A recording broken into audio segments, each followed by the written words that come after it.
नमस्कार सखींनो आणि मित्रांनो, कसे आहात? आज आम्ही चाललो आहोत नेहरू तारांगण पाहायला. त्र्यंबकने बदलापूर ते भायखळा तिकीट काढली. नंतर भायखळा स्टेशनवरून 154 बस आहे जी डायरेक्ट नेहरू तारांगणला जाते. त्या बसने आम्ही नेहरू तारांगणला उतरलो. बसमधून उतरलो आणि तडक निघालो नेहरू तारांगण म्हणजेच नेहरू प्लॅनेटेरियमच्या दिशेने. मध्ये मध्ये फोटो सेशन वगैरे चालूच होते, कारण कुठं गेलो आणि फोटो काढले नाही असं कधी होतच नाही. नेहरू तारांगण पाहायला लहानपणी मी बरेच वेळा आले होते, पण कधी ह्या गोष्टी त्यावेळेला जाणवल्या नाही, कारण तेव्हा शाळेमध्ये होतो आणि एवढा विचार कधी केला नव्हता. पण आता हळूहळू जाणवायला लागलं की आपण नवग्रहाची पूजा करतो. मग नवग्रहाची पूजा पाश्चिमात्य लोकांनी ग्रहतारे शोधल्यानंतर सुरू झाली होती का? खरं असं आहे? खरं तर हे आहे की आपल्या पूर्वजांनीच ग्रहताऱ्याचा शोध लावला होता आणि म्हणूनच ते ज्ञान आपल्यापर्यंत राहावं म्हणून सणांच्या मार्फत पूजा किंवा बऱ्याच अशा गोष्टी आहे त्यात ते टिकून राहिलं आणि म्हणून आपल्याला समजलं की अरे आपले पूर्वज तर किती हुशार होते आणि आपण बाहेरच्या लोकांना खूप चांगलं समजतो की ते किती ज्ञानी आहे आणि आपण किती मागासलेलो आहोत, पण असं काही नाही. नेहरू प्लॅनेटेरियमला डेली 4 शो होतात. हिंदी, मराठी, इंग्लिश आणि पुन्हा हिंदी. तुम्ही तुमच्या सोयीप्रमाणे कोणताही शो पाहू शकता.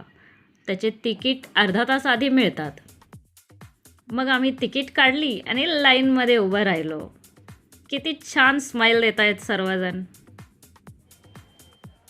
गॅलिलिओ बाबांचं दर्शन घेऊन आम्ही पुढे निघालो.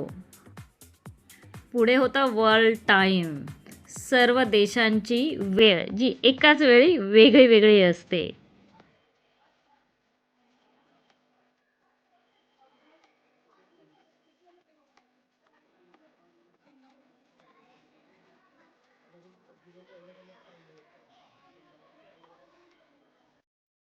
मग आलो आम्ही मार्स जवळ. इथे फोटो सेशन केलं. बरेच लोक इथे उभे होते. त्र्यंबकला फोटो काढण्याची इच्छा नव्हती, जबरदस्ती उभा केला.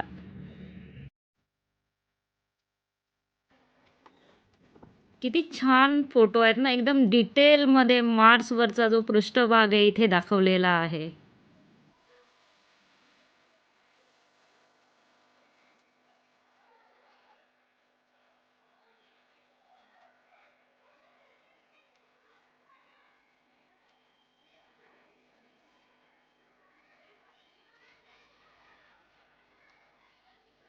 इथे दाखवली आहे आपली सोलार सिस्टम.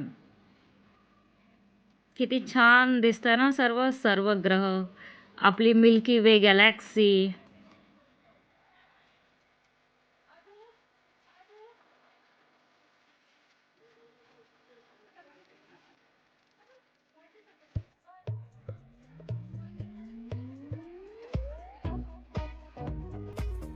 हॉलमध्ये शिरल्यानंतर गॅलिलिओ बाबाचं दर्शन घेऊन तुम्ही आत गेलात तर तुमचा 1 तास कुठे निघून जातो तुम्हाला काही कळत नाही.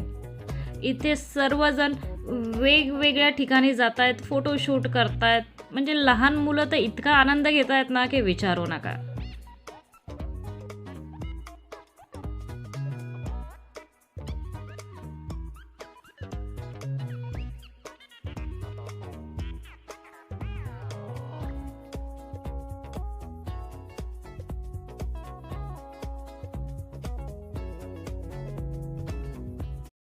थोड्या वेळाने हॉलमध्ये एका व्यक्तीने तिथल्या बऱ्याचशा गोष्टीबद्दल आम्हाला माहिती द्यायला सुरुवात केली. Is the eldest sibling, and if this is the eldest sibling, it actually protects his little brothers and sisters. Any asteroids or meteors coming from outer solar system, it is affected by Jupiter's gravity and it doesn't make it inside of the solar system. It takes 273 years to complete a one revolution around Sun for Pluto. त्यानंतर तिथे वेगवेगळे ग्रह होते, म्हणजे चंद्र, मंगळ, आणि तिथे प्रत्येकाचं वजन वेगळं होतं. म्हणजे पृथ्वीवरचं वजन वेगळं, चंद्रावरचं वजन वेगळं. अशा प्रकारे प्रत्येकजण लाईन लावून स्वतःचं वजन प्रत्येक ग्रहावरचं चेक करत होता. मग आम्ही कुठे मागे राहतोय का? आम्ही तर सर्वात पुढे. मग त्यानंतर आम्ही निघालो स्काय थिएटरकडे, जिथे रात्रीचं आकाश आणि वेगवेगळ्या आकाशगंगेच्या गोष्टी रिव्हील होणार होत्या, आम्हाला समजणार होत्या नव्याने.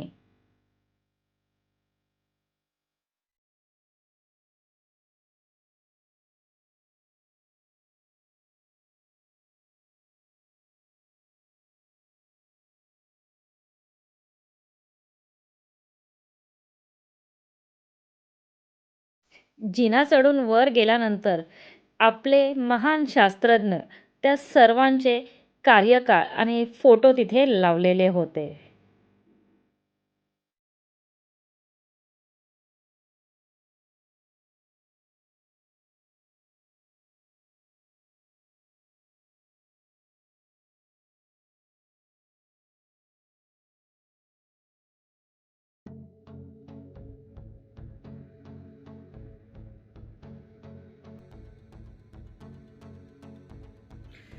ज्या मुलांना भूगोल आवडत नाही ना, त्यांना तर इथे आणलंच पाहिजे. कारण इथे एवढ्या चांगल्या प्रकारे ग्रहांची, ताऱ्यांची, सूर्यमालेची माहिती दिली आहे ना, ज्या प्रकारे मांडली आहे, हे पाहूनच ती मुलं भूगोल या विषयाच्या प्रेमात पडतील. आणि हो, हे तर बाहेरचं दृश्य आहे. थिएटरमध्ये गेल्यानंतर तुम्ही म्हणाल, पिक्चर तो अभी बाकी है. कारण मेन शो जो आहे, तो पाहिल्यानंतर तुम्ही पुन्हा पुन्हा पुन्हा पुन्हा इथे नेहरू प्लॅनेटेरियमला भेट द्याल.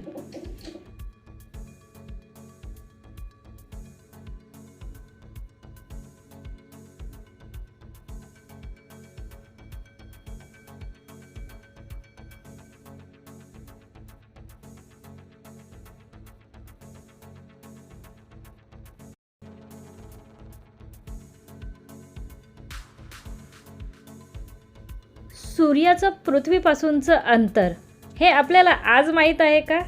तर नाही. हजारो वर्षापूर्वी आपल्या ऋग्वेदामध्ये आणि संत तुलसीदास यांनी लिहिलेल्या हनुमान चालिसामध्ये हे अंतर दिलेले आहे. तर भारतात हे सर्व शोध लागलेले होते. इथूनच पाश्चिमात्य देशांमध्ये हे ज्ञान गेलं होतं. आणि आपले पूर्वज खूप हुशार होते. त्यांनी नवग्रह पूजा, सण अशा बऱ्याच गोष्टीतून हे ज्ञान टिकवून ठेवलं. त्यामुळे तर आपल्याला माहिती आहे ना की हे शोध आपल्या इथेच लागलेले होते. नाहीतर आपण क्लेम कसं करू शकलो असतो की हे आपल्याकडचंच आहे म्हणून. तर आपल्या पूर्वजांनी फक्त शोध नाही लावले, तर ते ज्ञान प्रत्येक पिढीपर्यंत पोचावं, पिढ्यानपिढ्या राहावं म्हणून त्यांनी आपल्या संस्कृतीत, आपल्या सणांमध्ये, आपल्या दैनंदिन आयुष्यामध्ये ते ठेवलं. आपल्या पूर्वजांची हुशारी बघून मला तर भारतीय असल्याचा आता खूप अभिमान वाटायला लागला आहे.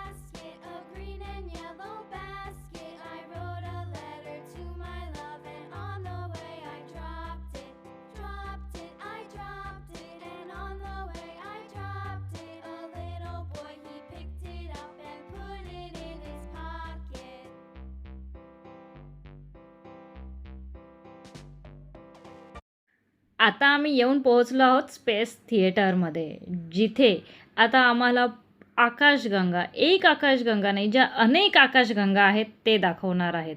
पण त्यावेळेला मोबाईल फोन सायलेंट किंवा स्विच ऑफ करायला सांगितलं होतं, कारण ते पूर्ण काळोखात दाखवणार होते. त्यामुळे मी ते शूट करू शकले नाही. पण त्याआधी त्यांनी जी एक छोटी फिल्म दाखवली ती मी इथे दाखवत आहे. पूर्ण शो बघण्यासाठी तुम्हाला तिथे जावं लागेल आणि त्याचा आनंद घ्यावा लागेल. जेव्हा तुम्ही हा शो पाहाल, तुम्ही म्हणाल, मी भारतीय आहे आणि मला त्याचा अभिमान आहे.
तर मित्रमैत्रिणींनो, जसं मी बोलले पिक्चर तो अभी बाकी आहे, तर मेन शो जो आहे तो इथे दाखवलेला नाही. तो पाहण्यासाठी तुम्ही नक्की नेहरू प्लॅनेटरियमला भेट द्या.